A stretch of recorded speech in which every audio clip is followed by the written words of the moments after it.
যদি তুমি শয়তানের আনুগত্য পরিহার করো তাহলে তুমি ইসলামের মধ্যে পুরা ঢুকতে পারবা, তাতে কোনো সন্দেহ নাই। এখন শয়তানি কাজ কি কি আছে এগুলো একটু ফাইন্ড আউট করব আমি। এক নম্বর হলো কোরআনে কারীম সূরা মায়েদা আয়াত নম্বর 90। আল্লাহ পাক বলেন, ইন্নামাল খামরু ওয়াল মাইসিরু ওয়াল আনসাবু ওয়াল আজলামু রিজসুম মিন আমালিশ শাইতানি ফাজতানিবু লাআল্লাকুম তুফলিহুন। আল্লাহ রাব্বুল আলামিন বলেন, নিঃসন্দেহে মদ, জুয়া, পূজার উপকরণ এবং লটারি এগুলো শয়তানের কাজ। কার কাজ? শয়তানের অপবিত্র কাজ। ফাজতানিবুহু, এগুলো তোমরা যুবকেরা ছেড়ে দাও, তাহলে দুনিয়া আখিরাতে তোমাদেরকে সফলতা দান করবেন কে? আরো জোরে বলেন, দুনিয়া আখিরাতে সফলতা দিবেন কে? এইদিকে তাকান, ব্যাক টু দ্য পয়েন্ট। কি হয়েছে আপনাদের? ওইদিকে তাকান কেন? এটা কোরআন আলোচনা হচ্ছে। শয়তানের কাজগুলোর মধ্যে মদ আছে না নাই? জুয়া, গাঁজা, ফেন্সিডিল, ইয়াবা, বাবা, চাচা আছে আছে। এরপরে যদি লাইগে যায় ওকে কি কন? লটারি। আমাদের দেশে নাই না? ক্যাসিনো। এই তো কিছুদিন আগে ধরা পড়ছে লাঘব বলগুলো, কথা কন ঠিক কিনা? বঙ্গবন্ধুর কন্যা শেখ হাসিনা মাঝে মধ্যে কিছু কাজ করে, আমরা খুশি হয়ে যাই। টাকলা মুরাদকে ধরছে, এর আগে আপনাদের সিরাজগঞ্জের আব্দুল লতিফ, টাঙ্গাইল আব্দুল লতিফ সিদ্দিকীকে ধরছে, কথা কন। আরো অনেককে ধরছে কিনা বলেন? ঢাকা মহানগরীতে ওনার দলের বড় লিডার ক্যাসিনোর ব্যবসা করার কারণে ওই রকম রাঘব বলদেরকেও প্রধানমন্ত্রী শেখ হাসিনা সাইজ করে দিয়েছে। ভালো কাজের প্রশংসা ঠিকই করা লাগবে। মানলাম ইয়াশকুরিন নাস ফালাম ইয়াশকুরিল্লাহ। মানুষের শুকরিয়া যে জানে না, আল্লাহর শুকরিয়াও সে বোঝে না। যেটা ভালো কাজ সেটাকে কি বলবেন? যেটা বিরানি সেটা বিরানি বলবেন না। যেটা পায়খানা নাকি পায়খানা কখবেন যে না এটাই আসল বিরানি। এরকম কিছু লোক আছে না নাই? ভালো করলেও কয় ভালো, খারাপ করলে কয় যে আরো ভালো। এগুলো জ্ঞান পাপী লোক, ঠিক কিনা? এরা বিবেকের কাছে দায়বদ্ধ থাকবে। ঠিক, প্রধানমন্ত্রী শেখ হাসিনার অনেক ভালো কাজ আছে, আমরা তার প্রশংসা করতে চাই এবং আল্লাহর কাছে দোয়া করতে চাই। কিন্তু কিছু খারাপ কাজ আছে না নাই? এই যে আগে যে বললাম হুজুরদের হাতে কি, এইটা সমস্যা, ঠিক কিনা? কারণ আপনি মানবতার নেত্রী, মাদার অফ হিউম্যানিটি। রোহিঙ্গাদেরকে আশ্রয় দিয়ে আপনি এদেশের মানুষের প্রশংসা কুড়িয়েছেন, বিশ্ব নেতাদের প্রশংসা কুড়িয়েছেন, মানবতার নেত্রী হিসেবে প্রতিষ্ঠিত হয়েছেন। আপনার কাছ থেকে আলেম ওলামা যে ধারারই হোক, তারা কখনো বিমাতা সুলভ আচরণ আশা করে না। অবশ্যই আপনার কাছে আমরা জোরালো কণ্ঠ নয়, দাবি নয়, আপনার কাছে আমরা কখনো আন্দোলনের সুরে নয়, অনুরোধের সুরে বলতে চাই, আল্লাহর ওলিদেরকে, আলেম ওলামাদেরকে আপনি মুক্ত পরিবেশে সুযোগ করে দেন দিনের কথা বলার জন্য। আল্লাহর রহমত দিয়ে গোটা দেশ পড়ে যাবে। কথা বলেন না কেন? এই কথা বললাম জন্য কি মন খারাপ করলেন ভাইজান? কারণ উনি শুধু এক দলের প্রধানমন্ত্রী না, উনি আমাদেরও প্রধানমন্ত্রী। কথা বলে না? এই সেদিন জয়পুরহাটে এই কথাটা যখন বলতেছিলাম, খেতলাল উপজেলা ওই দিক থেকে এক নেতা দৌড়ে আসছে। কি আর নেতা, সিরিয়াল নম্বর নাই, এসে সভাপতির কানে কানে কয় যে এগুলা কথা কয় কে? হুজুর রাজনীতি করতেছে। আমি বললাম যে আপনি তো কিছুই বোঝেন নাই, কথা কোন? একটা কথার আগা মাথা না বুঝলে কি কিছু বোঝা যাবে? বলেন, বোঝা যাবে? ওই যে এক লোক ট্রেনে চড়ে যাচ্ছে, ট্রেনে একটা ছেলে আর একটা মেয়ে, দুইজন চড়ে যাচ্ছে। তো এখন সেকার সাহেব এসে বলতেছে ওই স্যারকে, sir give me your ticket. মেয়ে মহিলাকে প্রথমে বলতেছে give me your ticket, I will check your ticket. টিকিটটা একটু দেন, একটু চেক করব। তো মহিলা বলতেছে আমারটা মাসিক। কি বলছে? কি বুঝলেন কিছু কথা? আমারটা মাসিক। যেই বলছে মাসিক, ও হোকামক সোকা খেয়ে ব্যাগ গিয়ে মারছে। তার মানে আর টিকিট দেখে নাই। তো পাশে আবার স্যারকে বলতেছে কিছুক্ষণ পর, sir give me your ticket, আপনার টিকিটটা দেন একটু চেক করব। কয় আমারটা 1 শিরা। কয় শিরা? এই কথা বলাও সারা, চেকার সাহেব বড় বড় চোখ বার করাও সারা। এই মেয়ে টিকিটের সাথে 1 সের 2 সেরের সম্পর্ক কি রে?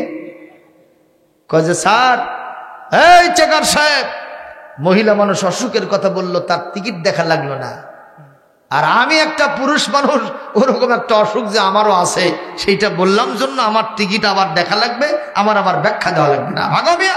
আরে মিয়া, আপনি কি বুঝেছেন?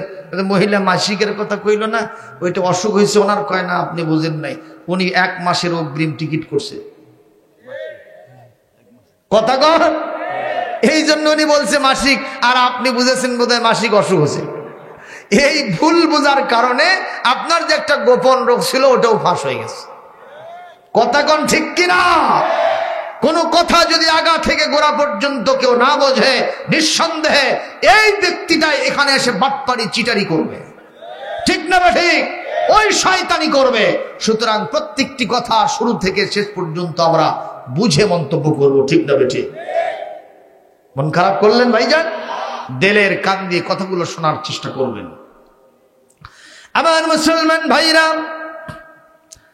হযরত ওমর রাদিয়াল্লাহু তাআলা আনহু তার খেলাফতের সময় এই আয়াতটি বিশ্ব নবী যেমন মদিনার মসজিদ থেকে বিধান আকারে, গেজেট আকারে পাশ করে দিয়ে চিরতরে মদ, জুয়া, গাঁজা, ফেন্সিডিল এই ধরনের পূজার উপকরণ আর লটারি সব নিষিদ্ধ করেছেন কে?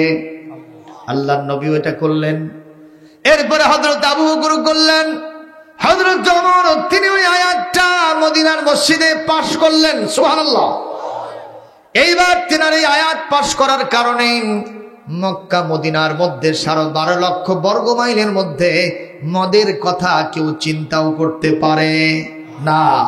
এই আয়াত যখন ইমপ্লিমেন্ট হচ্ছে, হযরত ওমর তখন একদিন রাস্তার মধ্য দিয়ে হাঁটতেছেন। কথাগুলো কি শোনা যায়? হযরত ওমর যখন রাস্তার মধ্য দিয়ে হাঁটেন, তখন ওই দিক থেকে একজন যুবক আসতেছিল, মাতালের মতো দৃশ্য, এরকম হেলে দুলে আসতেছে। যুবকের হাতের মধ্যে কি যেন একটা বোতল দেখা যায়। শুনতেছেন? বুঝতেছেন? বোতল দেখা যায়। হযরত ওমরের দৃষ্টি, চোখের মধ্যে কি কোনো সমস্যা ছিল? যত দূরেই হোক না কেন, আল্লাহ পাক হযরত ওমরের ভিতরে একটা আইকিউ দান করেছিলেন। উনি বুঝতে পারতেন এটা কি জিনিস। এক পর্যায়ে হযরত ওমর চিন্তা করলেন, নিঃসন্দেহে যুবকের মতিগতি খুব খারাপ, আমি যুবকরে ধরব, শুধু ধরবই না, তারে শাস্তি দিব যদি নিষিদ্ধ বোতল তার হাতের মধ্যে থেকে থাকে। এই চিন্তা করেছেন, সামনে অ্যাডভান্স করতেছে, নদীক থেকে যুবক অ্যাডভান্স করে ওমরের সামনাসামনি হবে। ইন দ্য মেন টাইম যুবক মাথা তুলে তাকায়, দেখে এটা ওমর আসতেছে। শয়তান যার সামনে দিয়ে হাঁটে না, আমি যুবক কেমনে তার সামনে দিয়ে নিষিদ্ধ বোতল নিয়ে হাঁটি। এই মুহূর্তে রাস্তার পাশে প্রসাবের ভান করে বসে গেছে। কিসের ভান? হযরত ওমর চিন্তা করলেন, পেশাব যেহেতু লাগছে করুক। আধা ঘন্টা যায়, যুবকের পেশাব শেষ হয় না। 1 ঘন্টা গেছে, তাও যুবকের পেশাব শেষ হয় না। ও মনে হয় মহা ডায়াবেটিস রোগী হয়ে গেছে। ডায়াবেটিস রোগীদের পেশাব তো মাঝখানে একটু বন্ধ হয় না, কিন্তু আর বন্ধ হচ্ছে না। হযরত ওমর চিন্তা করলেন, তোমার পেশাবের দৌড় না দেখে আমি ছাড়বো না, আমি নাসর বান্দা। এইবার যুবক বগলের নিচ দিয়ে তাকায়, দেখে হযরত ওমর তার দিকেই তাকায় আছেন। যুবক তখন ওখান থেকে আস্তে আস্তে উঠতেছে আর আল্লাহর নামে শপথ করতেছে, একটা মানুষ যদি বিপদ মুহূর্তে আমার আল্লাহকে ডাকে, আমার আল্লাহ দূরে থাকেন না, ওই ব্যক্তির কাছে চলে আসে। যুবকের চোখের সামনে কোরআনে কারীমের 28 নম্বর পারা সূরাতুত তাহরিমের 8 নম্বর আয়াতটা চোখের সামনে চলে আসছে। আল্লাহ পাক বলেন, ইয়া আইয়ুহাল্লাযীনা আমানু তুবু ইলাল্লাহি তাওবাতান নাসুহা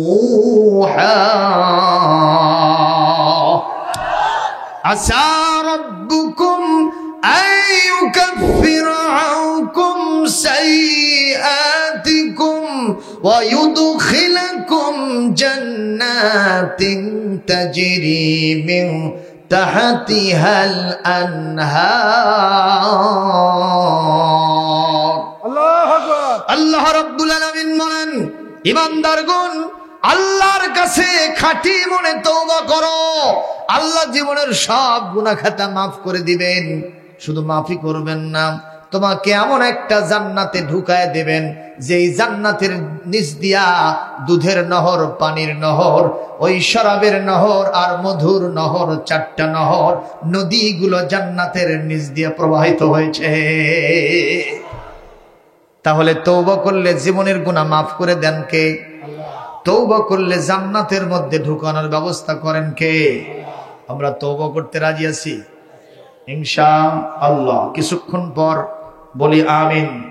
ভাইরা আমার, হযরত ওমরের এই যুবক এইবার তার সামনে এসে গেল আয়াত। যুবক তখন বলতেছে, আল্লাহ জীবনে যা করেছি আর কখনো ওগুলো করব না, আমি মাপ চাই, ক্ষমা চাই। ওমরের সামনে আমি এই বোতল নিয়ে যেতে পারবো না আল্লাহ। কিভাবে যাব? তুমি আমার মাথার ভেতরে ব্রেন বুদ্ধি শিখায় দাও। সঙ্গে সঙ্গে যুবকের কাছে আরেকটা আয়াত চলে আসলো, সূরাতুত তালাক, এটা 28 নম্বর পারা। এখানে আল্লাহ রাব্বুল আলামিন 3 নম্বর আয়াতের ভিতরে ইরশাদ করেন, ওয়ামাইয়া তাওয়াক্কাল আলাল্লাহি ফাহুয়া হাসবুহু। যে ব্যক্তি আল্লাহর উপরে তাওয়াক্কুল করে, আমার আল্লাহ তার জন্য যথেষ্ট হয়ে যায়। সুবহানাল্লাহ বলবেন না? যুবক বলতেছে, আল্লাহ মাবুদ মাওলা মেহেরবান, আমি তোমার উপরে তাওয়াক্কুল করলাম, আমি তোমার উপরে ভরসা করলাম, ডিপেন্ডেন্ট হয়ে গেলাম। আল্লাহ গো, ইন্নাকা আলা কুল্লি শাইইন কাদির ফাআলুল লিমা ইউরিদ। আপনি যা ইচ্ছা তাই করতে পারেন, এই ক্ষমতা আপনার হাতে আছে। আল্লাহ আমার মধ্যে যদি, আমার হাতের মধ্যে যদি মদের বোতল দেখতে পায়, আমাকে সাইজ যে করবে তাতে কোনো সন্দেহ। আল্লাহ গো, আমি মদের বোতলটা যদি ফেলে দেই, ওমর আবার এসে তুলে নেবে। কথা কন, তাহলে বিপদ বেশি না কম? আল্লাহ আমি ফেলেও দেব না, মদের বোতলও নিয়ে যাব না। আল্লাহ গো, আমি বোতলটাকে সুন্দর করে রুমাল দিয়ে পেঁচাই নিলাম। আমি যখন ওমরের কাছে যাব, ওমর যখন আমাকে প্রশ্ন করবে, যুবক রে তোর হাতের মধ্যে এটা কিসের বোতল? আমি বলবো দুধের বোতল। সঙ্গে সঙ্গে ওমর তো দেখতে চাইবে। আল্লাহ গো, আজকে যদি তোমার আপন ক্ষমতা বলে আমার মদের বোতলটা দুধের বোতল বানায় দিতে পারো রে, আজ থেকে তওবা করলাম, জীবনে নিজে মদের বোতল হাতে নিব না, পান করব না। আমি কোন যুবককে আমার চোখের সামনে মদ খাইতে দেব না। আল্লাহ পারেন কিনা? জোরে বলেন, আল্লাহ পারেন। এইবার যুবক ওখান থেকে উঠতেছে আর থরথর করে কাঁপতেছে, ঘর মুক্ত হয়ে গেছে, কপাল দিয়ে ঘাম পড়ে, পুরাটা শরীর ঘামে ভিজে গেছে, এত চিন্তা তার ভিতরে। ভাইরা আমার, এক পর্যায়ে কাঁপতে কাঁপতে ওমরের সামনে যুবক হাজির। হযরত ওমর সালাম দিলেন, যুবককে কুশলাদি জিজ্ঞেস করলেন মান আনতা? বলে আনা ফুলান ইবনে ফুলান, আমি অমুকের বেটা অমুক।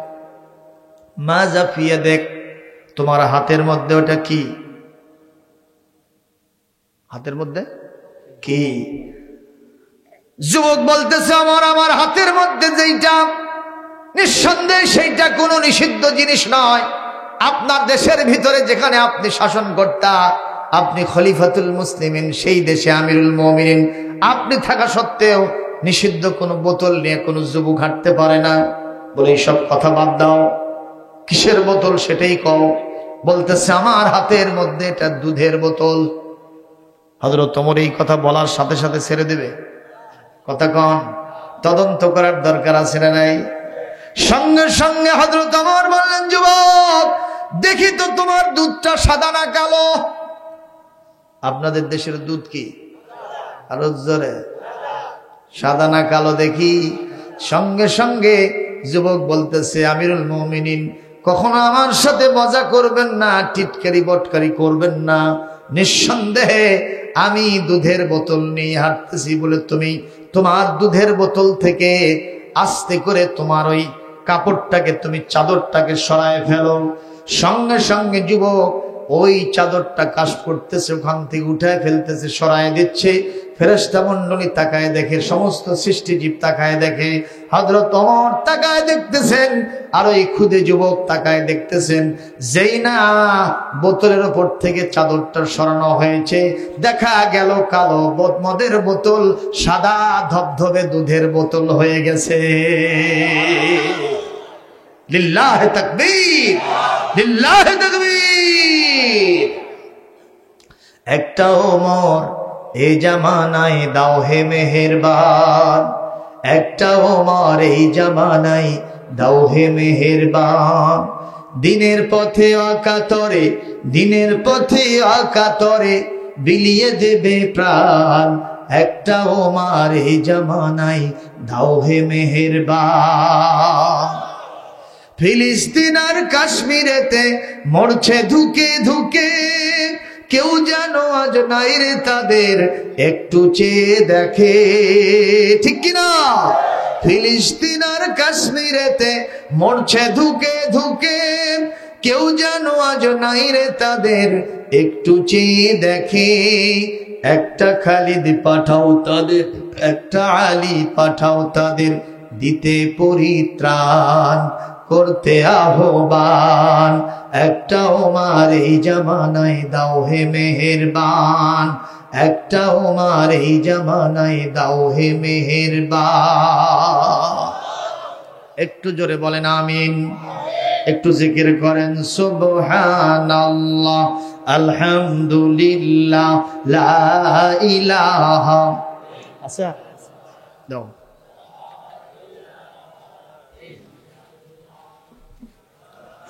সাল্লাল্লাহু মুহাম্মাদুর রাসূলুল্লাহ সাল্লাল্লাহু আলাইহি ওয়াসাল্লাম। ভাইরা, বগুড়ার বক্তার কথা বুঝতে অসুবিধা হচ্ছে? আমার বাড়ি কোথায়? মাঝখানে আর কোন জেলা আছে নাকি? কি আবার আছে? এইটা বাদ দিয়ে আরেকটা জেলা আছে তারপর বগুড়া? হ্যাঁ, তা আমি আর আপনি কাছাকাছি না? একটা পাতিল আর একটা পাতিল, দুইটা পাশাপাশি থাকলে খুব বেশি দূরত্ব থাকে না, মাঝামাঝি একটু টোপো খায়, কতক্ষণ ঠিক না বেঠি? তবে আমরা বগুড়ার শোল পুঁটি মাছ মারিবার যে মারে আনি পোল আর শোল, মারহাবা কও।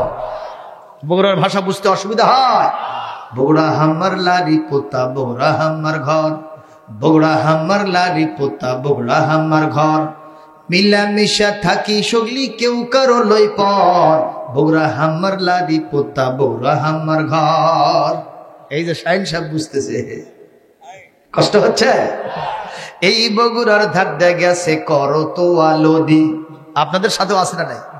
কি নদী এটা? করতো আছে না এখানে একটা? করতোও কয়। এই বগুড়ার ধার দিয়ে গেছে করতোয়া নদী, দেশের সেরা দই খাওয়ামো বগুড়ায় আসো যদি, তোমরা বগুড়ায় আসো যদি। বগুড়ায় আসলে দেখবার বাবা মহাস্থানের ঘর, বগুড়া হাম্মার লারি পোতা, বগুড়া হাম্মার ঘর, বগুড়া হাম্মার লারি পোতা, বগুড়া হাম্মার ঘর, মিলামিশা থাকি সগলি কেউ কারো লই পর, বগুড়া হাম্মার লারি পোতা, বগুড়া হাম্মার ঘর। হিংসা করতেছেন না? হুজুর তো বগুড়ার গানগুলো, আমরা সিরাজগঞ্জের মারহাবা দেবো কেন? আর একটু জোরে কোন মারহাবা। মুসলমান কষ্ট হয়, কষ্ট হচ্ছে। তাহলে ইসলামের পথে ভাটা হলো মদ, জুয়া, গাঁজা, ফেন্সিডিল, ভাং, তারিয়াবা, বাবা চাচা, লটারি আর পূজা। আমাদের দেশে মুসলমানদের মধ্যে এগুলো আছে না নাই? এটা দূর করতে পারে যে বিধান, তার নাম কি? সংসদ ভবন থেকেই এর বিরুদ্ধে আইন পাশ হবে, মদের বিরুদ্ধে। কথা বলেন। এই মদ পান করার সাথে সাথে একটা মানুষের মাথার সুমতি কি থাকে? কে খালা, কে মা, কে বোন, কে বউ, কে মেয়ে বাজ বিচার করতে পারে? পারে? বাড়িতে গিয়ে ডাকতেছে মা, মা, মা, দরজা খুলে দে। অথচ মা মরছে 14 বছর আগে। ও ডাকে কাকে? বউকে ডাকতেছে, বউ একবার দুইবার তিনবার ডাক দেওয়ার সাথে সাথে মেজাজ খারাপ। দরজা খুলে দিয়ে বলে, ভালো মানুষ টের পাও না? তোমার মাও 14 বছর আগে মরছে, তুমি কাক ডাকো? কয় খালা চুপ থাক। তাহলে বউকে আবার খালা করেও কয়। ওর মাথায় কি গেছে? তার ছিঁড়ে গেছে। কি খাওয়ার কারণে? ডাল খাওয়ার কারণে। কতক্ষণ রাস্তার ভিতরে গাছের সাথে বেজে কয় সাইড দেন। মোটর গাড়ি দাঁড়ায় আছে, এইরকম মাথা ঠুকে দিয়া ঠেলে আর কয়েকগুলো সব সমান করে দেব। ওর চোখের চাউনি দেখে মনে হয় গোটা মূত্র বড় হরের মালিক একাই। কতক্ষণ ঠিক না ঠিক? কি খাওয়ার কারণে এটা হলো? ডাল খাওয়ার কারণে। জবাব দেন, এই ডালখুর আমাদের দেশে বেশি না কম? কিশোর জ্ঞান তৈরি হয়ে গেছে, লিডারেরা তাদেরকে পালতেছে, পুষতেছে, তাদের হাতে অস্ত্র দিয়েছে, তাদের হাতে মদ দিয়েছে, নারী তুলে দিয়েছে, টাকা তুলে দিয়েছে। জোরে কোন ঠিক কিনা? এই যে সাংবাদিক ভাই আছে, কিশোর জ্ঞান মোটর সাইকেল নিয়ে এক জায়গায় একটু সামান্য কথা কাটাকাটি হয়েছে, 10, 12, 15, 20টা মোটর সাইকেল নিয়ে গিয়ে হাজির। ধাপা ধাপ পিটানি দিয়া মানুষটাকে জমিনের ভিতরে শোয়ায় দিয়ে সেখান থেকে ত্রাস সৃষ্টি করে চলে আসলো। কি বিশাল বাহাদুর! এই মিয়া, তুমি যুবক সম্প্রদায়, তুমি কিশোর জ্ঞান তৈরি হয়েছ, তুমি কারে মারলে? কার গলায় ছুরি চালাইলে? কার বুকের মধ্যে দিগা ঢুকাই দিলে? তুমি একটু নিজে আত্মসমালোচনা করে দেখো। আজকে তুমি একটা মানুষের বুক ঝাঁঝরা করে দিয়েছ তোমার হাতে থাকা অস্ত্র দিয়া। এরকম হাজারো অস্ত্র আমার আল্লাহর কাছে আছে, তোমার বুকটা এরকম একদিন ঝাঁঝরা হয়ে যাবে। ঠিক না বেঠি? ওঝা মরে না? মরে না। কিভাবে মরে? ওই সাপের কামড়েই মরে। সন্ত্রাসী যারা করে, মানুষ হত্যা যারা, পেশাদার কিলিং যারা হয়েছে, এরাও কিন্তু এইরকম ভাবেই মারা যায়। ঠিক না? একটু হিউম্যানিটি দিয়া, মানবতা দিয়া যারে মেরেছ, তুমি তার জানালায় গিয়া রাতের বেলায় আস্তে করে একটু ওই জানালার দিকে কানটা দিয়া একটু মনটা ওইদিকে রুজু করে দেখো। ওর যদি পিতা মাতা থেকে থাকে, কলিজার ধনকে হারায়া কিভাবে সন্তানের জন্য কাটা কবুতরের মতো ছটফট করে কাঁদতেছে। ওর যদি ছোট্ট বাল বাচ্চা থেকে বাপকে হারায়া মনিহারা ফণির মতো হয়ে গেছে, আব্বা আব্বা বলে কাঁদতেছে। যদি বিধবা স্ত্রী থাকে, অপরিণীত অল্প বয়সে স্বামীরে হারায়া কুল কিনারা দিক বিদিক পায় না, কি করবে ভবিষ্যতে? এইভাবে বুক ফাটা হাজারি বাড়িতে চলতেছে।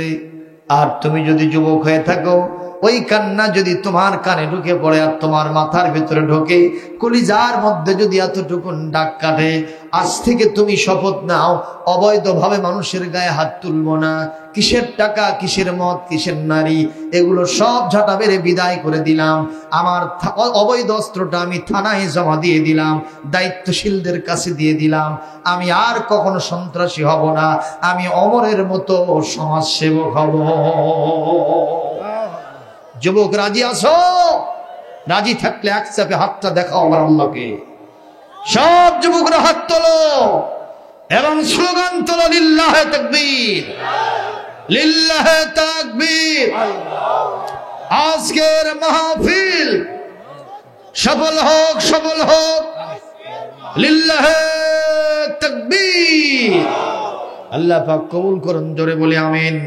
আমার ভাইরা, এরপরে শয়তানি কাজ আর কি কি আছে?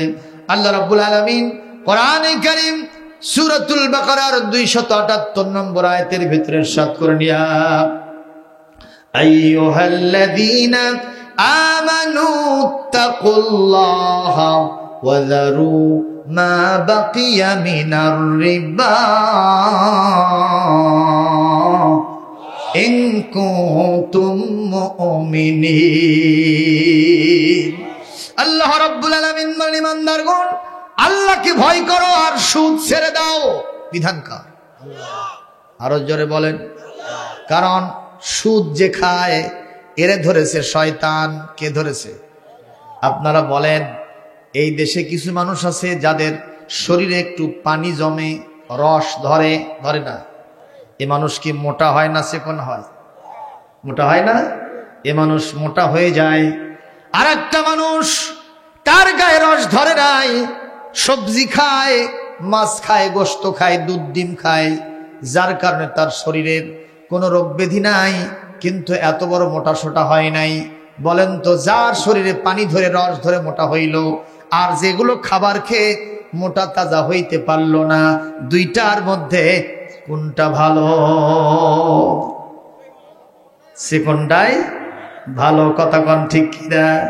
যার গায়ে রস ধরেছে সে যদি বলে বাদবরি করিস না, আমি তোর চেয়ে বেশি মোটা, কথা কন, এর লক্ষণ খুবই খারাপ। কি বুঝাতে চাইলাম? এই সমাজের ভিতরে যারা ব্যবসা করে, বৈধ পন্থায় চাকরি করে, কৃষিকাজ করে, পেশাজীবীর দায়িত্ব পালন করে, এদের টাকা পয়সা বেশি হয় না, কোনো মতো দিন আনে দিন খায়, মধ্যবিত্ত পরিবারের হিসেবে বসবাস করে, এদের গায়ে গোশত মস্ত খুব বেশি হয় না। কিন্তু যারা সুদ খায়, ঘুষ খায়, মানুষের হক মারে, ছিনতাই করে, চাঁদাবাজি, চুরি ডাকাতি করে, হকদারের হক নষ্ট করে, চাঁদাবাজি করে, একজন বাড়ি করতেছে, লাঠি ফালায় বলতেছে কাজ বন্ধ হবে, 50,000 1 লাখ টাকা না দিলে কাজ করতে দেব না, মনে হচ্ছে শ্বশুর বাড়ির আবদার। এরকম শয়তান মার্কা আছে না নাই? এরাই সমাজের সোনার ছেলে হতে পারে না, ঠিক কিনা বলেন? এরাই সমাজের সোনার ছেলে হতে পারে না। বিশ্ববিদ্যালয়ের ক্যাম্পাসে গেছে, যাওয়ার পরে দেখে এই নাম করা, এই নামধারী সোনার ছেলেরা বিশ্ববিদ্যালয়ে যায়, দেখে একটা ছেলে মাথায় আপনার টুপি নাই, কিন্তু মুখে দাঁড়িয়ে আছে, বড় বড় দাড়ি, ওখানে বসে আড্ডা দিচ্ছে। কয়েক বছর আগের ঘটনা। ওরে ওখান থেকে ধরে নিয়ে এসে এ মার না সে মার, মারতে মারতে জমিনের মধ্যে শোয়ায় দিয়েছে। ছেলেটা বলতেছে, ভাই আমার কি অপরাধ, তোমারও কেন? কয়ে যে দাড়ি রাখছো, তুই অমুক দলের সদস্য, তুই ইসলামের কথা বলিস, তোরে কখনো এই বিশ্ববিদ্যালয়ে আমরা কখনো সহ্য করব না। এই কথা বলাও সারা, ছেলেটা জবাব দেওয়াও সারা। ভাইজান, আমি ভগবানের শপথ দিয়ে বলি, আমি মুসলমান না, আমার নাম খিকেন চন্দ্র। কি চন্দ্র? তার মানে ওই পাকা মুসলমান।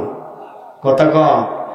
মুখে দাড়ি থাকার কারণে একটা হিন্দু মুসলিম ছেলেকে যারা মেরে জমিনে শোয়াই দিল, এরাই সমাজের অবশ্যই খাঁটি সন্তান, সোনার সন্তান হতে পারে। কেবলমাত্র সোনার সন্তান তো তারাই, সোনার ছেলে তো তারাই যারা বিশ্ববিদ্যালয়ের ক্যাম্পাসে নারায়ে তাকবীর আল্লাহু আকবারের স্লোগান দেয়। শুধু তাই নয়, ছেলেদের হাতে কোরআনের কপি উঠায় দেয়, ইসলামী সাহিত্য দেয়। যখন আজান হয় একই সাথে মিছিল করলো, ওরা মদ, জুয়া, গাঁজা, ফেন্সিডিল, সিগারেট টানতে থাকলো, নারীর আড্ডা দিতে থাকলো।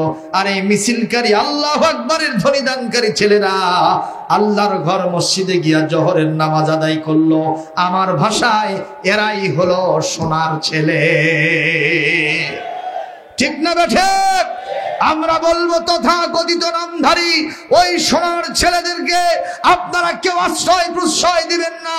এই সমাজটাকে ওরা ধুকে ধুকে একেবারে জেলে পুরে সারখার করে দেবে, যেরকম ঠিক কিনা?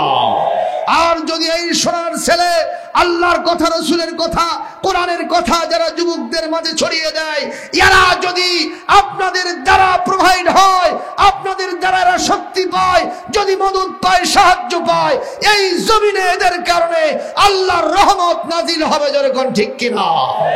কোরআনের এই ছেলেদের পক্ষে আপনারা থাকতে রাজি আছেন? কারা কারা আছেন আবার হাত তুলে আল্লাহকে দেখা। লিল্লাহে তাকবীর, লিল্লাহে তাকবীর। আল কোরআনের আলো, কোরআন সুন্নাহ যেখানে, কোরআন পন্থীরা যেখানে, লিল্লাহে তাকবীর। প্রিয় ভাই সকল, তাহলে আপনারা বলেন, আমাদের সমাজে যে বর্তমানে সুদের কারবার চলতেছে, এটা কি ইসলাম সমর্থন করে? এটা আল্লাহর কাজ না শয়তানের কাজ? এইটা ছাড়লে ইসলামের মধ্যে পুরোপুরি ঢোকা যাবে, ঠিক কিনা? কিন্তু এইটা যখন ধরে আছেন, আপনি ইসলামের মধ্যে পুরোপুরি ঢুকিতে পারেন নাই। কথা কি ঠিক? জোরে বলেন। এটা বাদ দিতে হবে। কিন্তু এটা বাদ দেবে কে? আমি হুজুর সাহেব পারবো? আপনাদের ইমাম সাহেব পারবে না। এটাকে যদি আপনি রাষ্ট্রীয়ভাবে প্রতিষ্ঠিত করতে চান তাহলেও কোরআনকে ওই জায়গায় পাঠাতে হবে। এই কয়জন ঠিক? সবাই ঠিক বলেন। আল্লাহর কথার সাথে সায়দান। যাকাত ভিত্তিক অর্থনীতি হবে, সুদ ভিত্তিক অর্থনীতি চলবে না। আমার কোরআনের বিধান ঠিক না ঠিক? খুব নজর করে কথা শুনেন। এরপরে শয়তানি যে কাজগুলি আমাদের সমাজে আছে, কোরআন কারীমের 21 নম্বর পারা 31 নম্বর সূরা সূরা লোকমান আয়াত নম্বর 6 আল্লাহ পাক বলেন, ওয়ামিনান নাসি মাইয়াশতারি লাহাওয়াল হাদিসি লিয়ুদিল্লা আন সাবিলিল্লাহ আন সাবিলিল্লাহি বিগাইরি ইলমিন ওয়া ইয়াত্তাখিদাহা হুজুওয়া উলাইকা লাহুম আযাবুম মুহিন। মুসলমান ভাইরা, কোরআনের তেলাওয়াত শুনলে আপনাদের মজা লাগে না বোঝা লাগে? সবার মজা লাগে, সত্যি তো? এইটা শুনবেন না তো কি শুনবেন? একটা গান যদি আপনি 1 বার 2 বার 3 বার 10 বার শোনেন, 11 বার কি ওই গান শুনতে মন চাইবে? যদি কেউ দেয় আপনি কবেন তাড়াতাড়ি বন্ধ কর, তাহলে পেটন খালু। কত কোন সাহিত্য, কোন কবিত্ব 1 বার 2 বার 3 বার 4 বার 5 বার 10 বার পড়লেন, 11 বার পড়তে মন চাইবে না, ঠিক কিনা? গান শুনতে মন চায় না, এবং কবি কবিতা সাহিত্য এগুলো পড়তে মন চায় না অধিকবার। কিন্তু যে কোরআন আজ থেকে 1500 বছর আগে নাজিল হইল, প্রত্যেক দিন মসজিদে 5 ওয়াক্ত নামাজে আমার জন্য, ইমাম সাহেবের জন্য যে সূরাটা পড়া ফরজ, আওয়াজ দিয়ে বলেন সেই সূরার নামটা কি? কোনদিন কি মন বলছে ইমাম সাহেব কি পাইছো, এটা বাদ দাও, আর একটা তুমি তেলাওয়াত করো? এরকম কি মন কোনদিন বিরক্তির উদ্রেক হয়েছে? কোনদিন হয় নাই। বরং যিনি যে টনে যত সুন্দর করে পড়েন, মন চায় আরো শুনি, আরো শুনি, আরো শুনি। কথা বলেন ঠিক কিনা? কিন্তু দুঃখজনক হলো সত্য, আমাদের দেশে মুসলমানরা পর্যন্ত নামাজের মধ্যে যা পড়ি সেটা মুসলমানরাই বোঝে না। কথা কন। এই মসজিদের পাশে এক হিন্দুর বাড়ি আছে। কার বাড়ি? তো ইমাম সাহেব রুকু থেকে উঠে কি কয়? সামি আল্লাহু লিমান হামিদা। এক রাকাতই কয় না, সব রাকাতেই কয়? হ্যাঁ। তো এখন পার্শ্ববর্তী এক হিন্দু মুসলমানকে জিজ্ঞেস করছে, ভাই তুমি তো 5 ওয়াক্ত নামাজ পড়ো, এই যে ইমাম সাহেব কয় সামি আল্লাহু লিমান হামিদা, এই হামিদা কার মেয়ে বারে? এটা হিন্দুর প্রশ্ন, কথা কর না কেন? এটা হিন্দুর প্রশ্ন যে হামিদাটা কার নাম? তো মুসল্লিক যখন জিজ্ঞেস করছে ওখানে আমতা করে, কারণ ও বোঝে না যে হামিদা আসলে কার নাম। তো ইমাম সাহেবকে বলছে, আচ্ছা ভাই, ওনাকে বলছে যে ভাই আমি তো আসলে এটা আমি নিজেও বুঝি না। তো দেখি ইমাম সাহেবকে জিজ্ঞেস করে বিষয়টা বুঝে নেই। ইমাম সাহেবকে জিজ্ঞেস করছে, হুজুর এই রুকু থেকে উঠে আপনি সামি আল্লাহু লিমান হামিদা কন, যে হামিদা আসলে কার মেয়ে? এর সাথে আপনার ভালোবাসা আছে নাকি? ইমাম সাহেব বলতেছে, আপনি এতদিন ধরে আমার পিছনে নামাজ পড়েন, হামিদা মানে জানেন না? বলে না হুজুর, তা তো কোনোদিন শুনিও নেই, বুঝি নেই। হামিদা মানে কি তা জানেন না? বলে না। তাহলে শুনে না, আজকে হিন্দুকে জবাব দিয়ে দেন। সেটা হলো সামি আল্লাহু, আল্লাহ পাক শ্রবণ করেছেন, লিমান হামিদা, যে ব্যক্তি তার প্রশংসা করেছে। সুবহানাল্লাহ বলবেন না? এইটা আপনাদেরকে ধরলে পারতেন, আপনারাও পারতেন না, ঠিক কিনা কোন? মুসলমান নামাজের মধ্যে কি পড়ে সেইটাই বোঝে না। আমার এক মুসল্লি সৌদি আরবে হজ থেকে আসে, কয় হুজুর এমন এক দেশে হজ করতে পাঠাইলেন, ওই দেশে খালি আরবিতে কথা কয়, যখন আনা নামাজ পড়ে তখন আনা বাংলা দিয়ে কয়। তা আমি বললাম বাংলা দিয়ে কেমনে কয়? কয় যে আলহামদুলিল্লাহি রাব্বিল আলামিন, এটা বলে বাংলা। তা আমি বললাম এটা কেমনে বাংলা হলো? এটা তো আপনারা বাংলা দিয়েই কন। তার মানে আরবি এত পড়া হয়েছে, শোনা হয়েছে, এটা বাংলার মতো স্টাইল হয়ে গেছে। কথা বল ঠিক না বেঠিক? প্রিয় ভাইয়েরা, তাহলে হিন্দুর যা কনসেপ্ট নামাজ সম্পর্কে একজন মুসলমানের কনসেপ্ট সিমিলার হয়ে গেছে, ঠিক না ঠিক? সুতরাং আমি পূর্ণ মুসলমান কেমনে হতে পারলাম? খুবই নজর করে কথা শোনেন। وَمِنَ النَّاسِ مَن يَشْتَرِي لَهْوَ الْحَدِيثِ মানুষের ভিতরে এমন কিছু মানুষ আছে যারা এই পৃথিবীতে আমার দেওয়া টাকা পয়সা দিয়া, আমার দেওয়া সম্পদ দিয়া তারা ওই গান বাজনা, নাটক, সিনেমা, বায়োস্কোপ, ওই সারেগামা, পাধানিশা, ঢাক, ঢোলক, আল্লাহ বলছেন এগুলো আমার টাকা পয়সা দিয়ে ওরা ক্রয় করে নেয়। কেন ক্রয় করে? লিউদিল্লা আন সাবিলিল্লাহ। এদের টার্গেট থাকে, এদের উদ্দেশ্য থাকে এই পৃথিবীতে গানের মাধ্যমে, বাজনার মাধ্যমে, খেলতামাশার মাধ্যমে আমার দিনকে, অগ্রযাত্রাকে তারা স্তব্ধ করে দিবে, আমার দিনের রাস্তা থেকে মানুষকে সরায় দেবে, এটাই তাদের টার্গেট থাকে। মুসলমান বলেন, বর্তমানে এই গান বাজনা আমাদের সমাজে আছে না নাই? তা বেশি না কম? আমি সেই দিন, গত 2 দিন আগে চলে গেলাম আমি সেই মেহেরপুর, কুষ্টিয়াতে, মুজিবনগর, যেখানে বঙ্গবন্ধু শেখ মুজিবুর রহমান অস্থায়ী সরকারের শপথ নিয়েছিলেন, তার পাশেই আমার প্রোগ্রাম। ওই গেট পর্যন্ত আমি গেলাম, রাতের বেলায় বন্ধ ছিল। ভাইরা আমার, 0 পয়েন্ট, ওখান থেকে বাল্বগুলো দেখা যায়, ভারতীয় বাল্ব, একবারে শেষ সীমানা। সেখানে আমি যখন যাই, মুজিবনগরের আগের উপজেলার নাম হলো আপনার গাংনী উপজেলা। ওখানে দেখলাম এই দেশের স্বাধীনতা, সার্বভৌমত্ব টিকে রাখার জন্য ওখানে একটা কনসার্টের আয়োজন করা হয়েছে। ঢাকা থেকে শিল্পীরা এসে প্যান প্যানামে সুর দিয়া নেচে গিয়ে লক্ষ লক্ষ জনতাকে আনন্দ উপভোগ করাচ্ছে। আপনারা বলেন, কোরআনে কারীম কি, আমার আল্লাহর বিধান কি ওই গান বাজনা সাপোর্ট করে? ওগুলোতে লোকের সংখ্যা বেশি হয় না কম হয়? আমরা দেখলাম, আরে বাবা, আমার গাড়ি রাস্তার মধ্যে আটকায় গেছে, পাথরের মধ্যে, চড়ার মধ্যে প্রোগ্রাম, তাই এত মানুষ, নারী পুরুষ সমন্বয়ে, ছোট বাল বাচ্চা আর বুড়া আর সরা যে যা আছে, ওই হালো হাল ছাড়ছে, পোয়াতি সোল ছাড়ছে, সব হাজির হয়ে গেছে। আর যুবকরা এরকম হা করে তাকায় আছে, মশা কোন দিক দিয়ে ঢুকতেছে আর বের হচ্ছে আল্লাহ জানে, টের পাচ্ছে না। অথচ এত বড় একটা আয়োজন হয়েছে, এখানে যুবকরা কয়েকদিন ধরে চেষ্টা চালায়, যদি আরো 100 লোক 200 লোক বেশি আসতো, আপনাদের খিচুড়ি কম পড়তো। এটা কি মাইকিং হয়নি? কোথায় মাইকিং করছেন আপনারা? আশেপাশের সব জায়গায় করছেন কি করেন নাই?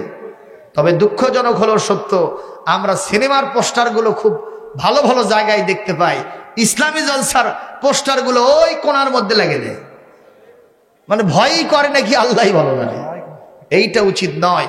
ইসলামী জলসা, কোরআনের তাফসীর মাহফিলের পোস্টার দৃশ্যমান জায়গা, একবারে যেখানে চোখ যাবে সেই জায়গায় লাগাতে হবে, ঠিক কিনা? কারণ লিউযহিরাহু আলাদ দীনি কুল্লিহি, এই পৃথিবীতে আল্লাহ রাব্বুল আলামিনের দ্বীনের নিজামকে সকল কিছুর উপরে উঠায় দিতে হবে বিধানকার। জোরে বলে, সে আল্লাহর জন্য আমাদের কাজ করতে হবে। মুসলমান দেখেন, আল্লাহ পাক এই আয়াত দিয়া, সূরা লোকমানের 6 নম্বর আয়াত দিয়া গান বাজনা সব নিষিদ্ধ করেছেন। মারহাবা। হযরত ওমর রাদিয়াল্লাহু তাআলা আনহু তিনি মদিনার মসজিদে এই আয়াতকে পাশ করে দিলেন আইন আকারে। এখন দেশের মানুষ এইটা মানছে কি মানছে না অবজার্ভ করার জন্য রাতের বেলায় তিনি রাস্তা দিয়ে হাঁটতেছেন। কোন বেলা? দেখেন মদিনার রাজপথের পাশে একটা কুঁড়ে ঘর, রাত গভীর থেকে গভীরতর হতে চলেছে। ওখান থেকে নারী কণ্ঠে একজন মহিলা প্রেমের গান গাইতেছে। কিসের গান বলেন? সঙ্গে সঙ্গে হযরত ওমর চিন্তা করলেন, কোরআন কারীমের সূরা লোকমানের 6 নম্বর আয়াতের সম্পূর্ণ উল্টো কাজ এখানে চলে। এটা অন্য কেউ সহ্য করলে করবে, আমি ওমর সহ্য করব না। সুবহানাল্লাহ বলবেন না? এরকম নেতা দরকার আছে না? আর আমাদের নেতাগুলা কনসার্ট দেখলে, গান বাজনা দেখলে আসন না পাইলে লেটা পারে মারির মধ্যে বসে যায়। এরকম ইতিহাস আছে না নাই? দলিল সহকারে রাখে দিছি আমি, আমার কাছে আছে। কষ্ট হচ্ছে আপনাদের? ছেড়ে দেবো ভাইজান? হযরত ওমর চিন্তা করলেন, দেখি কে এই কাজ করে। হাদিস শরীফে আসছে সাহাবীদের প্রশংসায় আসাদ্দুহুম ফি আমরিল্লাহি ওমর, আল্লাহর আদেশ বাস্তবায়নের ক্ষেত্রে ওমরের চাইতে কঠোর আর কেউ ছিলেন না। সুবহানাল্লাহ। নিজের ছেলেকেও ছাড় দেন নাই। আল্লাহু আকবার। ভাইরা আমার, সেই হযরত ওমর তিনি ওখানে গেলেন, দেখেন বাড়ির দরজা জানলা সব বন্ধ। এখন তিনি চিন্তা করলেন যে এইটা তো বন্ধ করা দরকার। মহিলা গান গাইতেছে এত রাত্রিতে, নারী কণ্ঠে প্রেমের গান ছায়াছবিতে আমাদের দেশে যেটা হয়, এটা কি ইসলাম জায়েজ করেছে? সম্পূর্ণ হারাম। প্রিয় ভাইরা আমার, এক পর্যায়ে হযরত ওমর একেবারে প্রাচীর টপকায়া, ওনার তো জজবা কম না, বীর পুরুষ ছিলেন তিনি, সুজাতান একবারে বীর পুরুষত্বের দিক থেকে তার চাইতে উচ্চ মর্যাদা সম্পন্ন ওই সময় মক্কায় আর কেউ ছিল না। উনি এক লাফ দিয়ে ভেতরে ঢুকছেন। ঢোকার পরে মহিলার সামনে হাজির হয়ে যে বলতেছেন, ইয়া আইয়াতুহাল মারাত লিমাযা তুগান্নিন, এ মহিলা তুমি প্রেমের গান গাইতেছো কেন? কি তোমার নাম, কি তোমার পরিচয়? তাড়াতাড়ি পরিচয় দাও, নচেত তোমারে ছাড়বো না। সঙ্গে সঙ্গে মহিলা বলতেছে, ওমর আমি আপনারে চিনেছি, আপনি আমিরুল মুমিনিন খলিফাতুল মুসলিমিন, আমার অপরাধ ধরতে আসছেন। আমি গান গেয়ে যদি অপরাধ করে থাকি, আমার অপরাধ হয়েছে মাত্র একটা। আর এই রাত্রিতে আপনি আমার বাড়িতে প্রবেশ করেছেন, আমি কোরআন হাদিস যাচাই বাছাই করে দেখতেছি আপনি অপরাধ করেছেন 4টা। কয়টা? আরো জোরে, জোরে হলো না? বড় অপরাধী কে হলো? মহিলা না ওমর? হযরত ওমর বললেন, মহিলা মা, সত্যি কি আমি 4টা অপরাধ করলাম? যদি 4টা অপরাধ করেই থাকি, আর তুমি যদি কোরআন হাদিসের দলিল দিয়ে সেটা প্রমাণ করতে পারো, তাহলে তো আমি দাগী আসামি হলাম, আসামি ধরতে এসে মহা আসামি হয়ে গেলাম। ঠিক না বেঠিক? এই মা, কি আমার অপরাধ, তুমি কি বলবা? সঙ্গে সঙ্গে মহিলা বলতেছেন, ওমর আপনার 1 নম্বর অপরাধ, যেটি কোরআনে কারীমের সূরাতুন নূরের 27 নম্বর আয়াতে আল্লাহ ইরশাদ করেছেন, ইয়া আইয়ুহাল্লাযীনা আমানু লা তাদখুলু বুয়ুতান গায়রা বুয়ুতিকুম হাত্তা তাস্তানিসু ওয়া তুসাল্লিমু আলা আহলিহা। আল্লাহ রাব্বুল আলামিন বলেন, হে ইমানদারগণ, খবরদার তোমরা তোমাদের নিজেদের বাড়ি ঘর ছাড়া অন্যের বাড়িতে কিংবা অন্যের ঘরে ওই বাড়িওয়ালার ঘরওয়ালার অনুমতি না নিয়া, সালাম না দিয়ে কখনো বাড়িতে প্রবেশ করবে না। আমার এই রাত্রিতে আমি এই বাড়ির মালিক, কেউ আমার বাড়িতে নাই, আপনি আমার পারমিশন নেন নাই, আপনি আমার কাছে সালামও দেন নাই, আর আপনি আমার বাড়িতে ঢুকেছেন, বলেন তো কোরআনের বিধান লঙ্ঘন করেছেন কি করেন নাই? সঙ্গে সঙ্গে হযরত ওমর তার 2 চোখের কোনা দিয়া পানি ফেলে দিয়া দাড়ি বুক সব ভিজায় ফেলেছেন। মারহাবা। আপনাদের কাছে কেমন মনে হয় ওমরের মতো একজন মুসলমান এত বড় খারাপ কাজ করেছেন? কথা কন, এত বড় অপরাধ কি উনি করতে পারেন? করেই তো বসেছেন। মহিলা যেহেতু কোরআনের আয়াত তেলাওয়াত করে বসেছেন, আপনারা বলেন কোরআন দিয়া দলিল দিয়া যদি কোনো কিছু কেউ প্রমাণ করতে চায়, তাহলে কি সেটা মেনে নেওয়া যায় না? যায় না। কিন্তু যদি আবার উল্টা পাল্টা চিন্তা করে, সেটা মেনে নেওয়ার সুযোগ। এই সমাজে কিছু কিছু বেনামাজি আছে, মুসলমানের মহড়া দেয়, দেয় না? দেয় না। তাদেরকে যখন নামাজের কথা বলি, ওরা কয়, হুজুর আপনি তো নামাজের কথা বলেন, আর কোরআন বলতেছে লা তাকরাবুস সালাহ, নামাজ পড়া তো দূরের কথা, নামাজের নিকটেও যাবে না। কি কথাটা শুনলেন? কি রকম দলিল সেট করছে চিন্তা করেন। এরা কি মানুষ না শয়তান? কারণ এই আয়াতের পরে আরো কিছু কথা আছে না নাই? কথা বলে না রে বাবা, আছে না নাই? কি সেটা? যতক্ষণ পর্যন্ত তোমরা মদ খাইবা, এই মদের মতো এই অপবিত্র জিনিস, শয়তানি জিনিসটা গ্রহণ করে নামাজ পড়া তো দূরের কথা, ধারে কাছেও যাওয়া যাবে না। আর সেখানে ওরা অল্পটা নিয়ে ওদের জন্য যেটা দরকার সেইটা খালি নিয়ে বলতেছে লা তাকরাবুস সালাহ, নামাজের ধারে কাছেও যায় না। এরা মানুষ না শয়তান? সরে কোন মানুষ না শয়তান? এরা হলো ওই পন্থী। চেয়ারম্যান সাহেব বলতেছে, ভাইরা আমার, আপনাদের গরু, আপনাদের মহিষ, আপনাদের ভেড়া, আপনারা গরু, আপনারা মহিষ, আপনারা ভেড়া। কে বলছে? চেয়ারম্যান। যেই বলছে আপনারা গরু, আপনারা মহিষ, আপনারা ভেড়া, ভেড়া পর্যন্ত যেই না গেছে, সকলে ওখান থেকে জুতো স্যান্ডেল তুলছে। কেরে কালকে ভোট দিয়ে তুললাম, আজকে ভেড়া পর্যন্ত নিয়ে গেছো, মারো জুতো চেয়ারম্যানও। সঙ্গে সঙ্গে চেয়ারম্যান বলিতেছে, এগুলো রাস্তায় বাঁধিবেন না। চেয়ারম্যানের বক্তব্য সঠিক না ব্যাঠিক? কথা কয় না? তাহলে পরে না শুনে আগে কথা যা হইল সেটা শুনে মাথা গরম করা যাবে? যাবে যাবে? কেউ কেউ বলে আমিও মানুষ, বিশ্ব নবী সাল্লাল্লাহু আলাইহি ওয়াসাল্লাম মানুষ, আমার মধ্যে আর নবীর মধ্যে কোনো পার্থক্য নাই। নাউজুবিল্লাহ। আগামীকাল বলেন, জোরে সরে বলেন, বলেন তো আমার মধ্যে আর নবীর মধ্যে পার্থক্য আছে না নাই? আমিও মানুষ, নবীও মানুষ। এটাও কোরআনে আছে, ইন্নামা আনা বাশারুম মিসলুকুম। কোরআনে কারীম সূরাতুল কাহফ 109 নম্বর আয়াত। ইন্নামা হরফে হসর, কেবলমাত্র, শুধুমাত্র, একমাত্র, আনা আমি রাসূল, বাশারুন মানুষ, মিসলুকুম তোমাদের মতোই। যারা বলতেছে রাসূল আমার মতোই মানুষ, তাতে কোনো সন্দেহ নাই। তাদের কথা কি আপনি মানবেন? কেন মানবেন না? বলে পরে আরো কিছু কথা আছে। সেইটা কি? ইউহা ইলাই,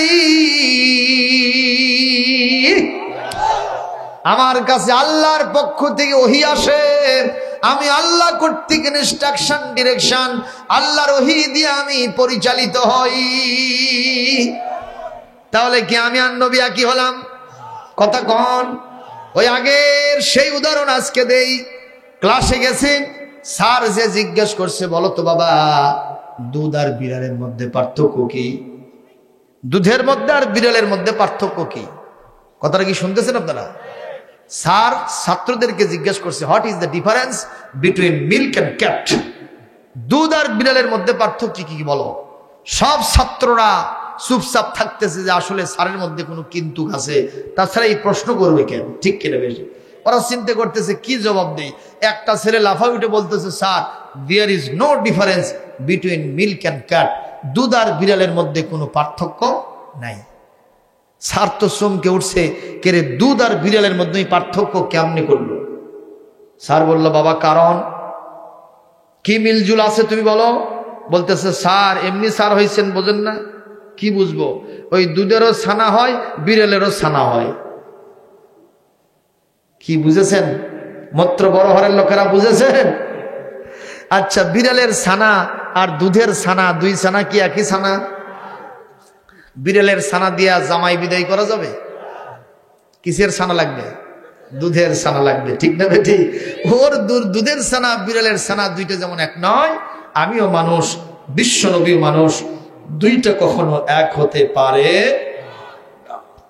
নবীর কোনো ভুল ছিল না। সুবহানাল্লাহ।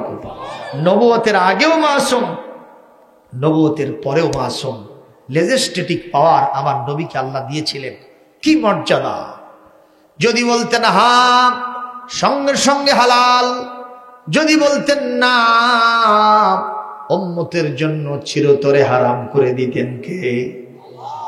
যদি আকাশের দিকে আঙ্গুল উঁচু করেছেন, ও বিশাল পূর্ণিমার চাঁদ দ্বিখণ্ডিত হয়েছে।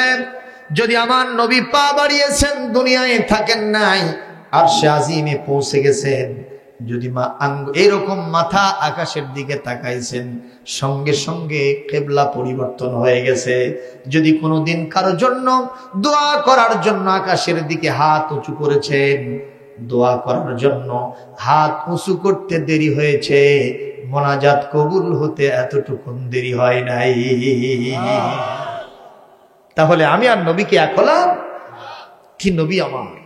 আহ, পাইলে নিরালাই গো রাসূল, পাইলে নিরালাই, আমি দুই কদমে চুমু খাবো, চরণ ধুলি মাগবো গায়, পাইলে নিরালাই গো রাসূল, পাইলে নিরালাই। মদিনা শরীফ বহু দূরে, লোহিত সাগরের পারে রে, সালাম দিলে সালাম শোনে নবীজির ওই রওজায়, পাইলে নিরালায় আমি দুই কদমে চুমু খাবো, চরণ ধুলি মাখবো গায়ে, পাইলে নিরালায় গো রাসূল, পাইলে নিরালায়। একটু জোরে কি আল্লাহু আকবার বলা যায় না? আরো জোরে কি মারহাবা দেওয়া যায় না? আমার ভাইরা, এইবার হযরত ওমর, আপনারা বলেন কিভাবে তিনি অন্যায়টা করলেন? একটু জবাব যদি না দেই ওমরের শানে বেয়াদবি হবে। আমি একটু হিকমতান যুক্তির সাথে বুঝাতে চাই, তাতে কি আপনাদের কোনো আপত্তি পাই? এই রাত্রিতে আপনি ওয়াজ শুনতে আসছেন, আপনার স্ত্রীও আসছেন, আপনার মেয়েটাও আসছে, ছেলেটাও আপনার সাথে বসে আছে, বাড়িতে কেউ নাই, বাইরে তালা দিয়ে চলে আসছেন। মাহফিল শেষ করে যখন বাসায় ফিরলেন, নজর করে দেখতেছেন আরে বাইরে তালা ঠিকই আছে, কিন্তু ভেতরে কে যেন ঘুটুর মুটুর করে। কে গেছে গন্ত? কে ঢুকছে? সয়কার ভালো মানুষ ঢুকছে নাকি? উনি সাহেব ঢুকেছে। এখন আপনি যদি বলেন ও তো বাড়ির মালিক হয়েছে, এখন আমি এখানে ঢুকতে গেলে আর পারমিশন ছাড়া হবে না, ওকে সালাম দেওয়া দরকার, অনুমতি নেওয়া দরকার। আপনি যদি বাইরে থেকে বলেন আসসালামু আলাইকুম ইয়া আইয়ুহাস সারিক ইফতাহিল বাবা আখুযুকা আখযান শাদীদা, এ যুবক, এ চোর ভাই, তোমার উপর শান্তি বর্ষিত হোক, তুমি একটু দরজাটা খুলে দাও, আমি তোমারে ধরবো। আপনারা বলেন চোর কি কখনো দরজা খুলে দেবে? অনুমতি দেবে? বরং চ্যালেঞ্জ হবে তার, কিভাবে আপনাকে সাইজ করে পালাতে পারে। কথা কয় না? হযরত ওমরের হাতে রাষ্ট্রীয় পাওয়ার আছে না নাই? আইন শৃঙ্খলার দায়িত্ব তার হাতে আছে না নাই? ইসলাম বিরোধী কাজ কোথায় হয় এটা দেখার দায়িত্ব ওমরের আছে না নাই? এখন অনু যদি ওখানে মহিলার কাছে অনুমতি নেন, মহিলা কি তার গান চালাবে না বন্ধ করবে? এখন কোনো কিছু যদি প্রমাণ করতে চান, তাহলে তার দলিল আদেল্লা লাগে না? লাগে না? এভিডেন্স ছাড়া কোনো বিচার সালিশ করা যায় না। হযরত ওমর যদি পারমিশন নেন, মহিলা পারমিশন দেবও না, ঢোকাও যাবে না। কিন্তু প্রশাসনিক দায়িত্ব যার হাতে আছে, তিনি আসামি ধরতে যাবেন, কোনো পারমিশনের দরকার হবে। এই কায়দায় হযরত ওমর ঢুকেছেন। উনি কাঁদলেন কেন? যেহেতু মহিলা কোরআনের আয়াত পেশ করেছে, মহিলার কোরআনের প্রতি দখল দেখে তার কলিজার মধ্যে আকর্ষণ সৃষ্টি হয়ে গেছে। লিল্লাহি তাকবীর, লিল্লাহি তাকবীর। ভাইরা, হযরত ওমরের কয়টা অপরাধ? তার মধ্যে গেল কয়টা? আরো থাকলো কয়টা? এগুলোকে শুনবেন না? আজকে হবে না, না না। আবার মহিলা কেন গান গায় সেটা শুনবেন না। কিন্তু কেমনে করি? 11:15 বেজে গেছে, আমি 2 ঘন্টার উপরে কথা বলি না। ভাইরা আমার, শুধু এই কথা বলার জন্য একটা পেশ করেছিলাম। এই পৃথিবীতে এই সমস্ত মদ, জুয়া, গাঁজা, ফেন্সিডিল সহ এই সমস্ত আপনার তবলা ডুগি, এই ঢাক ঢোলক, ডান্সিং প্রোগ্রাম, কনসার্ট, এই নাটক, সিনেমা, এই ঝাঁকানাকার মঞ্চ, বেপরদা, আজকে গান বাজনা সমাজের মধ্যে বেশি হওয়ার কারণে মানুষ পুরোপুরি ইসলামের মধ্যে ঢুকতে পারে না। কথা বলেন ঠিক কিনা?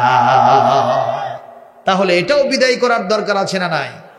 ইসলামী গভর্নমেন্ট হলে শুধুমাত্র আকামুস সালাহ না, নামাজ শুধু প্রতিষ্ঠা করবে তা না। তারা কি করবে? তারা যাকাতের অর্থনৈতিক সিস্টেম চালু করবে। 3 নম্বর, আমারু বিল মারুফ, সৎ কাজের আদেশ জারি করবে। যুবকদেরকে বলবে যত পারো তাফসীর মাহফিলের আয়োজন করো। সুবহানাল্লাহ। কোনো পারমিশন লাগিবে না। কিন্তু আপনাদের এটা করতে লাগছে কিনা? শাহিন ভাই, লাগে নাই? লাগছে। এমনকি সাবেক এমপি সাহেব ইন্টারফেয়ার করেছে, যার কারণে পারমিশন হয়েছে। কথা কয় না? কিন্তু যদি উনি বলতেন না ভাই আমি দায়িত্ব নিতে পারবো না, তাহলে যুবকেরা এটা করতে পারত না। তাহলে কি বোঝা যায় সমাজটা কোরআন দিয়ে চলে? আর কি হবে? অনাহু আনিল মুনকার। ইসলামী সমাজ প্রতিষ্ঠা হলে কোনো কনসার্ট হবে না। বিজয় দিবস হোক, স্বাধীনতা দিবস হোক, যেরকম জাতীয় দিবস হোক, কোনো ঢাক ঢোলকের বাজ দেওয়া যাবে না। ওই আপনার বিয়ের অনুষ্ঠানে হোক কিংবা শিক্ষা সফরে হোক, জন্মদিনে হোক, জাতীয় অনুষ্ঠান মালাতে হোক, শিক্ষা প্রতিষ্ঠানের ওই রেজাল্ট প্রকাশের দিনে হোক, যে অনুষ্ঠানই হোক না কেন গান বাজনার অনুমতি দেওয়া যাবে। ভালো হবে না খারাপ হবে? ওই অনুমতি যারা নিতে যাবে ওই ডিসি অফিসের বারান্দায় যাওয়ার সাথে সাথে অ্যারেস্ট হবে। আল্লাহু আকবার কোন। একটা যদি অ্যারেস্ট হয় গান বাজনার পারমিশন নিতে গিয়া, আর কোন বাপের বেটা কি পারমিশন নেওয়ার জন্য স্বপ্ন দেখতে পারবে? দরকার আছে না নাই? কোন একদিন এদেশের আকাশে কালিমার পতাকা দুলবে, সেদিন সবাই খোদাই বিধানতে দুঃখ বেদনা ভুলবে। আল্লাহু আকবার। একটু জিকির করেন লা ইলাহা। কালেকশন হবে হবে না? কি যেন বললো উনি? মোহাব্বতের সাথে লা ইলাহা ইলাহা ইল্লাল্লাহু মুহাম্মাদুর রাসূলুল্লাহ সাল্লাল্লাহু আলাইহি ওয়াসাল্লাম। প্রিয় ভাইরা আমার, অসুবিধা হচ্ছে আপনাদের? আমরা আজকে মত্র বড় হওয়ার পশ্চিম পাড়ার সম্মানিত যুব সম্প্রদায়কে কলিজা ভরা দোয়া করতে চাই, কারণ তারা ওই সব কনসার্ট করে নাই, ঠিক নাটক করে নাই। তারা এখানে কোনো মহিলা নেত্রীদেরকে নিয়ে এসে, মহিলা অভিনেতা অভিনেত্রীদেরকে নিয়ে এসে তারা কখনো অভিনয় করায় নাই। মারহাবা কর। সুতরাং এই যুবকদেরকে আমরা ধন্যবাদ জানাতে চাই এবং তাদেরকে আমরা সহযোগিতা করতে চাই, ঠিক কিনা? মাহফিল করতে গিয়া, মাহফিলের তাবারক আপনাদের জন্য প্রস্তুত করতে গিয়া তাদের অনেক পয়সা ব্যয় হয়, হয় না? হয় না বলেন? সুতরাং এই পয়সাগুলি আপনারা যদি একটু সহযোগিতা করেন, যেটি কোরআনে কারিমে আল্লাহ রাব্বুল আলামিন সূরা আল মায়েদার 2 নম্বর আয়াতে বলেছেন, ওয়া তাআওয়ানু আলাল বিররি ওয়াত তাকওয়া, তোমরা নেকির কাজে আর তাকওয়ার কাজে, ভালো কাজে সহযোগিতা করো। কার নির্দেশ? ওয়ালা তাআওয়ানু আলাল ইসমি ওয়াল উদওয়ান, পাপের কাজে, সীমালঙ্ঘনমূলক কাজে একটা টাকা দিয়ে, একটা পয়সা দিয়ে তোমরা সমর্থন দিবা না, সহযোগিতা করবা না, নিষেধ কার? আলহামদুলিল্লাহি রাব্বিল আলামিন, ওয়াসসালাতু ওয়াসসালামু আলা রাসূলিহিন নাবিয়্যিল কারীম ওয়া আলা আলিহি ওয়া আসহাবিহি আজমাইন। রব্বানা যালামনা আনফুসানা ওয়া ইল্লাম তাগফির লানা ওয়া তারহামনা লানাকুনান্না মিনাল খাসিরিন। রব্বুল আলামিন মেহেরবানি করে মাত্র বড় হার পশ্চিম পাড়ার এই মাহফিলটাকে কবুল করে নেন। আল্লাহ তাআলা বিনিময়ে আমাদের জীবনের সমস্ত গুনাহ খাতাগুলি মাফ করে দেন। আল্লাহ তাআলা আজকের মাহফিল থেকে সওয়াব যা দিবেন, দরুদ ও সালাম নবী করিম সাল্লাল্লাহু আলাইহি ওয়াসাল্লামের রওজা মুবারকে পৌঁছায় দেন। तमाम পৃথিবীর মাটির নিচে জান্নাতের টুকরা বানায় দেন। রব্বিরহামহুমা কামা রব্বায়ানি সগীরা। আল্লাহ তাআলা আমাদের দাদা দাদি, নানা নানি, ভাই ব্রাদার, আত্মীয় স্বজন, বিবি সন্তানাদি, শ্বশুর শাশুড়ি, আমাদের নিকটতম দূরতম আত্মীয় স্বজন যারা কবরে গেছেন, সকলের আরো আর করে সওয়াব পৌঁছায় দেন। এই গ্রামের বিভিন্ন পুকুর পরে বাঁশঝাড়ে শত শত আমওয়াত বোন বিদায় হয়ে গেছেন, আল্লাহ তাদের আরো আর সওয়াব পৌঁছায় দেন। আল্লাহ যুব সমাজের আজকের আয়োজনকে আমাদের সকলের জন্য, মাইয়াতদের জন্য নাজাতের ওসিলা হিসেবে কবুল করেন।